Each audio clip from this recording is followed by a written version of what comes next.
Hello, j'espère que vous allez bien. Moi ça va, un peu fatiguée, mais on est là. Je me suis dit que j'allais, faire une mini vidéo encore une fois sur YouTube en général. À ma grande surprise, il y a eu énormément de vues sur, ma réaction un peu à chaud, sur la vidéo de Squeezie.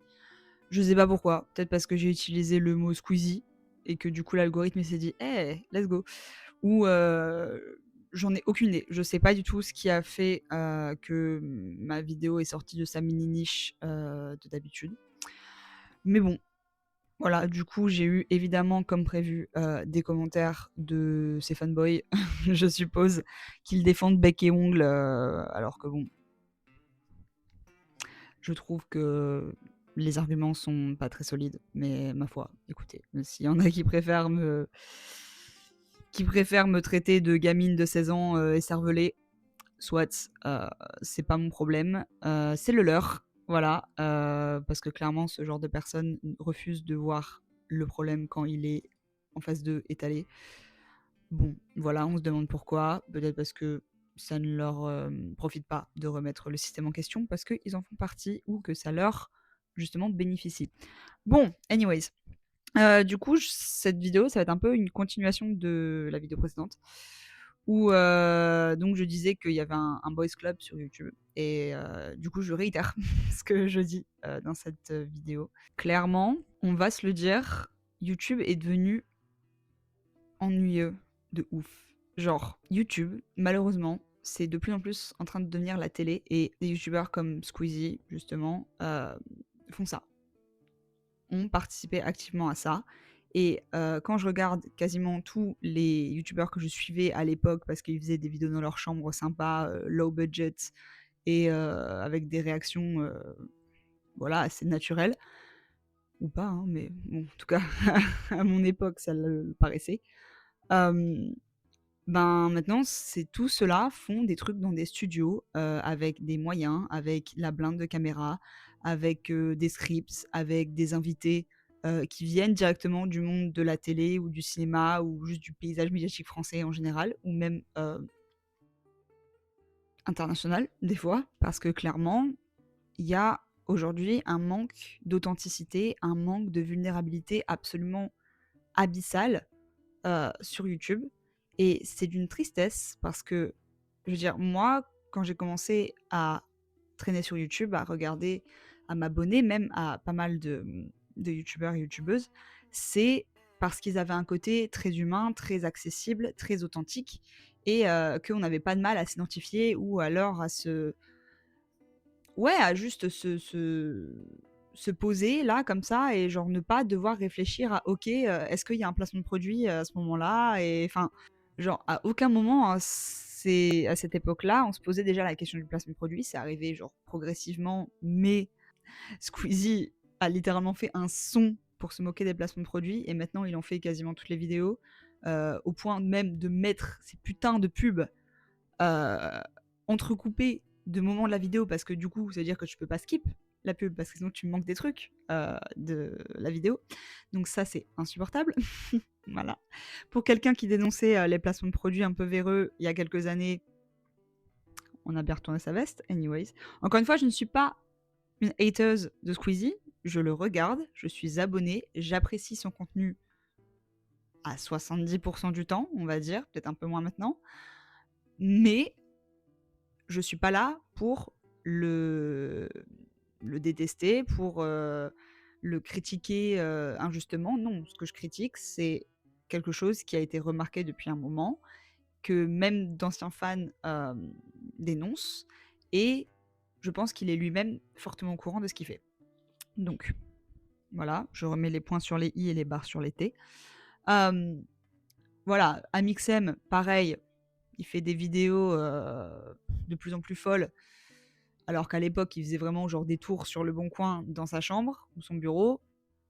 On en est très loin maintenant. Enfin, tout plein de youtubeurs comme ça qui vraiment, enfin, dont l'ADN de la chaîne a profondément changé, et qui font des trucs de plus en plus ambitieux, de plus en plus fous, qui coûtent de plus en plus d'argent, je suppose.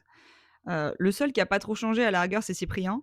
Il fait toujours des courts métrages d'un peu dans la même veine, de ce qu'ils faisaient à l'époque, mais juste avec un peu plus de budget, donc c'est-à-dire un peu plus soigné, un peu plus léché visuellement, et peut-être avec moins de complications et d'obstacles et de restrictions de budget, probablement. Tu vois, lui, c'est un des seuls qui, je trouve, n'a pas vraiment changé euh, depuis, genre, l'époque. Quand je dis l'époque, je parle de genre un peu le pic YouTube entre 2013 et 2018, on va dire. À peu près balance ton youtubeur finalement.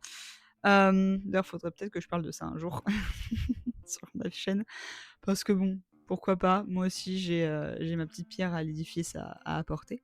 Il y a vraiment ce sens de l'authenticité qui est totalement perdu de YouTube parce que la plupart des vidéos qui font le buzz, qui font parler, qui font des vues, des stats, c'est soit des live Twitch, des rediffs de live ou des compilaisons ou une compilation best-of, ou alors des grosses vidéos hyper produites et souvent peut-être scriptées, au moins à 50%. Peut-être certaines réactions ne le sont pas, mais voilà, c'est quelque chose que tu peux pas faire dans ton salon comme ça sans préparation. Moi au début, genre j'y voyais pas trop d'inconvénients parce que je m'étais dit bon, tout c'est du divertissement, ils ont de la thune, ils ont des ambitions, ils ont des projets, pourquoi pas. Sauf que c'était seulement le top des chaînes qui faisait ça. Maintenant, c'est quasiment tous. Ils font tous des contenus un peu à la MrBeast. Toujours plus fou, toujours plus loin. Ok, alors, déjà de une, ça s'arrête quand? Et de deux, enfin, je veux dire, des concepts qui marchent, il n'y en a pas une infinité non plus. Donc au bout d'un moment, ça va s'essouffler. Je trouve que ça manque, en fait, parce que YouTube, de base, c'était un réseau social où les gens partageaient un peu des pans de leur vie, leurs intérêts, un peu tout et n'importe quoi, sans trop se prendre la tête, sans trop de montage, sans script, sans rien, juste nature. Et ça postait, quoi. Ça faisait des conneries. Le nombre de youtubeurs américains, par exemple, que je suis, qui ont percé sur des trucs de merde, genre Smosh, en uploadant une vidéo de eux qui faisait du lip sync sur le générique de Pokémon. Bon, aujourd'hui, plus personne posterait ça, malheureusement, parce que c'est vachement fun quand même. Donc, c'est un peu regrettable en fait qu'il y ait cette culture du trop parfait qui est aussi envahi YouTube, qui je trouve était assez cantonné à Instagram pendant un moment, ou ouais, Tumblr, Pinterest, ce genre de trucs, et qui vraiment maintenant est sur quasiment toutes les plateformes et surtout sur YouTube. Enfin, genre, il n'y a plus de spontanéité, il n'y a plus. Enfin, je veux dire, il y a une époque où les collabs de youtubeurs, c'était pas uniquement juste pour promouvoir les projets de l'un de l'autre, mais c'est avant tout parce que ces gens-là étaient potes, en fait. Et même les premières collabs de Squeezie, je pense qu'il ramenait quasiment que ses potes. Et je suis désolée, mais tu vas pas me dire que le mec, il va boire des coups avec, je sais pas, Eric et Ramsey tous les dimanches, ou alors, enfin, encore une fois, j'utilise Squeezie, mais c'est parce que c'est le meilleur représentant de cette tendance-là en France. C'est pas le seul, mais c'est lui la tête de proue, je trouve, de ce type de contenu-là et de ce type de changement de DA-là, en fait. YouTube m'ennuie maintenant et je me retrouve à beaucoup plus regarder des créateurs de contenu, créatrices de contenu anglophones, notamment plus un peu critique, à chaud, genre de choses, ou qui va disséquer un peu un cas, peut-être pas nécessairement le true crime, même si j'étais très très dans la communauté true crime il y a quelques temps, mais juste des fois des dramas de merde sur internet, enfin, où juste ils expliquent ce qui se passe et ils donnent leur avis, ou alors des gens qui lisent des Reddit stories et qui donnent leur avis comme ça à chaud, sans script, comme par exemple ce que fait Smosh sur la chaîne Smosh Pit. J'aime énormément leur série Reddit Stories qui sort tous les samedis. Perso, ce genre de truc que je peux mettre et j'ai l'impression que moi aussi je peux participer à la conversation. Alors c'est un petit peu parasocial et c'est pas trop le mood que j'essaie d'avoir, mais juste, enfin, ça fait du bien de voir des gens réagir en live sans que tu aies l'impression qu'il y ait déjà un truc tout écrit avant. comme si tu traînais avec tes potes et que tu lisais un truc comme ça devant eux et tu voyais leur réaction en live et tu étais en mode: «Ah putain, mais moi aussi je suis grave d'accord avec toi et tout». Enfin, je sais pas, tout con, tout con. Mais ce genre de choses, je trouve, manque cruellement sur le YouTube français et il y a vraiment, ouais, genre toute cette ambiance de trop produit, limite trop prévisible, en fait. Et il y avait certains youtubeurs critiques qui, à l'époque, avaient prédit que YouTube deviendrait la télé. Et ils avaient raison. Ils avaient totalement raison. Parce que dans le milieu du divertissement français, sur YouTube, il n'y a plus que des trucs qui pourraient être des émissions de télé, en fait. Donc, c'est d'une tristesse, en fait. Enfin, je sais pas. Je trouve qu'on pourrait plus se diversifier. Et à l'époque, il y avait tellement de niches différentes. Enfin, rien que la niche make-up qui s'est un peu, un peu mourue, on va dire, après le Covid. Il y a plus que certaines créatrices qui sont encore, debout. Je pense par exemple à Eyo Coralie qui, pour le coup, est une créatrice que j'apprécie énormément parce que, elle est toujours très naturelle, elle cherche pas à être trop lisse non plus. Elle dit ses opinions haut et fort, elle a pas peur de déranger et de perdre, des abonnés parce que, voilà, c'est quelqu'un qui je pense est assez intègre et voilà, ce genre de profil-là, moi, ça me plaît énormément et j'aimerais qu'il y ait plus de personnalités comme ça dans, le paysage, YouTube français, surtout divertissement. Après le contenu gaming, j'avoue que je suis plus trop. Je suivais beaucoup quand j'étais, au collège, début lycée, mais je me suis un peu, distancée de ça. Donc je sais pas trop comment ça se passe. Si jamais vous avez, un peu, une insight dans ce milieu-là, n'hésitez pas. Ouais, le fait est aussi que les relations parasociales ont pas mal, hem, affecté, en fait, ce côté-là. Voilà, les gros youtubeurs, ça fait tellement longtemps qu'ils sont là que forcément, ils ont acquéri une fanbase assez solide et assez fidèle, hein, pour, rester avec eux pendant des années. Mais bah, du coup, ils peuvent rien faire de mal. Enfin, genre, c'est très rare que les gros youtubeurs se fassent reprendre par leur commu parce qu'ils ont fait de la merde ou alors en général, c'est qu'une petite minorité et la majorité soit, ferme sa gueule ou soit juste fait taire cette minorité parce que non, mais tu peux pas dire ça, gna gna, et ça sort des arguments de merde. Bref, voilà. Des fois, effectivement, il y a une minorité qui abuse un peu, mais la plupart du temps, les critiques qu'ils avancent ont un vrai fondement. Et que si on écoutait un peu plus les minorités, on n'en serait pas là, tout simplement. Ça vaut aussi pour autre chose que YouTube, hein, évidemment. Ça vaut pour la politique, ça vaut pour énormément de choses. Et je sais pas, genre moi, j'aimerais juste qu'on revienne à un YouTube un peu plus authentique, un peu plus humain, un peu moins showbiz en fait.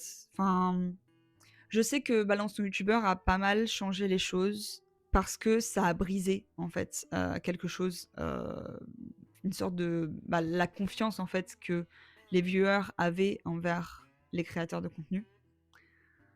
Et à raison, totalement à raison. Je veux dire, en tant que victime, je peux vous le dire que oui, hein, quand tu te rends compte que le youtubeur que tu regardes toutes les semaines assidûment est en fait un gros pointeur de merde, en plus d'être un énorme connard et un danger probable pour la société, ça fait bizarre. Hein. Tu prends, tu descends un peu et tu prends le temps de te dire merde. Tu prends le temps de réfléchir à ça et après, ben, t'es plus très chaud pour suivre aveuglément n'importe qui comme ça. Enfin, bref. Une fois teasing, ça se trouve, je la ferai jamais cette vidéo, hein, mais who knows. Peut-être un jour, je me chaufferai. Donc, ouais, je pense que l'affaire Balance ton youtubeur a clairement ébranlé quelque chose de assez profond, même chez les gens qui n'ont pas été victimes, mais qui ont vu ça d'un peu loin et tout. Tellement de têtes qui sont tombées. Pas assez, si vous voulez mon avis, il y en a encore beaucoup. Ouais, genre, tu te méfies un peu.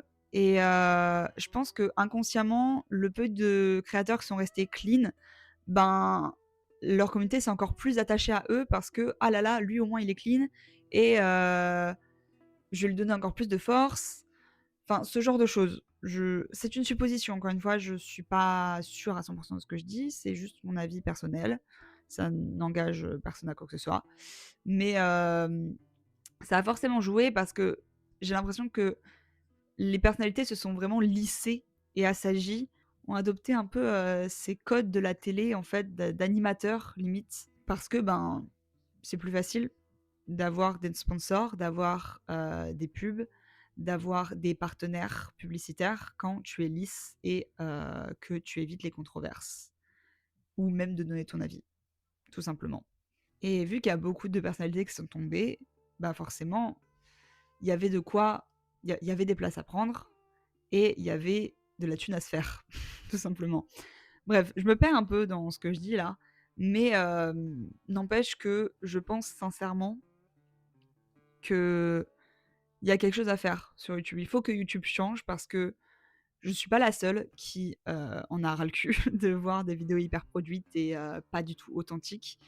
Et au plus ça va, avec ce qui se passe dans le monde et tout, au plus je pense que les gens ont réellement envie de se connecter entre eux davantage et de voir en fait des gens comme eux aussi à l'écran, de voir des gens imparfaits, de voir des gens qui ouvrent leur gueule, de voir des gens qui osent en fait même faire des trucs chiants finalement, hein, parce que genre tout est tellement tout doit être rentable, tout doit faire rire. Du coup, on fait un peu n'importe quoi et on voit ce qui marche. Et je pense que, enfin, personnellement, j'ai cette conviction qu'il faut réapprendre à prendre son temps, à se poser, à réfléchir, mais aussi à faire des trucs qui sont peut-être pas hyper intéressants ou hyper divertissants. Parce que la vie, c'est pas que tout le temps du fun, du fun, du fun constamment, au contraire. Et que tout ne doit pas être rentable non plus. Enfin, genre, si t'as une passion, non, t'es pas obligé d'en faire ton side gig, t'es pas obligé de lancer ta boutique Etsy parce que tu sais faire du crochet. Au bout d'un moment, voilà. Encore une fois, je diverge, mais c'est quelque chose que je pense vraiment sincèrement. Par exemple, cette chaîne, ma chaîne, dès le début, j'ai voulu lui donner un aspect roue libre. À chaque fois dans mes descriptions, je le dis, je suis en roue libre. Je n'ai aucun script, juste j'ai une idée en général et je disserte à l'oral comme ça pendant un temps. Et après, je fais un mini montage, mais genre je fais quasiment rien en montage. Je veux dire, je fais des cuts pour raccourcir la vidéo, parce que des fois je cherche mes mots et ou alors je regarde dans le vide pendant une minute et je cherche ce que je vais dire ensuite ou je cherche le bon phrasé en fait pour exprimer ma pensée. Donc c'est chiant, voilà. Et que oui, je suis consciente que l'algorithme il va pas trop kiffer si tu laisses 5 minutes de toi qui juste regarde dans le vide en ne disant rien. Quoique, hein, on sait pas. Mais du coup, j'essaie quand même de rendre le truc un minimum rythmé, un minimum agréable à regarder et ou écouter. Enfin, même si je pense que c'est plus écouter que regarder parce que il se passe rien de très fou à l'écran après tout. C'est juste ma gueule, quoi. Et, et c'est tout. C'est tout ce que je fais. C'est tout ce que je veux faire. Parce que je veux que mes actions soient raccord avec mes valeurs, avec ce que je veux voir sur YouTube, c'est-à-dire quelqu'un qui veut pas se prendre la tête sur le pourquoi, du comment, de la forme, du contenu, machin.